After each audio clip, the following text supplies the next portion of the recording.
Hello বন্ধুরা, আজ আমি তোমাদের সাথে শেয়ার করব ভেজ চাউমিন। তার জন্য প্রথমে আলুগুলোকে সুন্দর করে কেটে নিয়েছি এবং ধুয়ে নুন মাখিয়ে রেখেছি।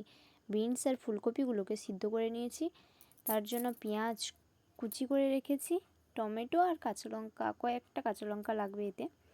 তারপরে আমাদের চাউমিনটাকে সিদ্ধ করতে হবে। তার জন্য পরিমাণ মতো লবণ দিয়ে আর জল দিয়ে সিদ্ধ করে নেব চাউমিনটাকে। দেখতে পাচ্ছ আমি চাউমিনটাকে সিদ্ধ করে নিচ্ছি।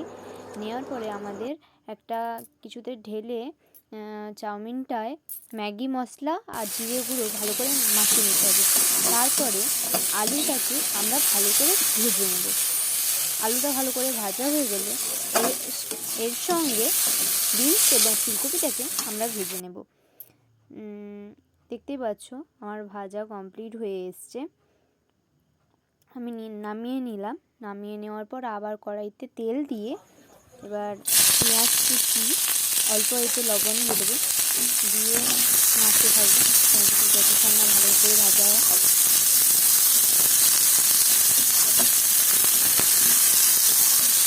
ভাজা হয়ে গেলে আমরা টমেটো কুচি এবং লঙ্কা কুচি দিয়ে দেবো। দেওয়ার পরে এবারে ওই চাউমিনটাকে তুলে দেবো। দেওয়ার পরে ওতে সয়া সস, ভিনেগার অল্প দিয়ে দেবো।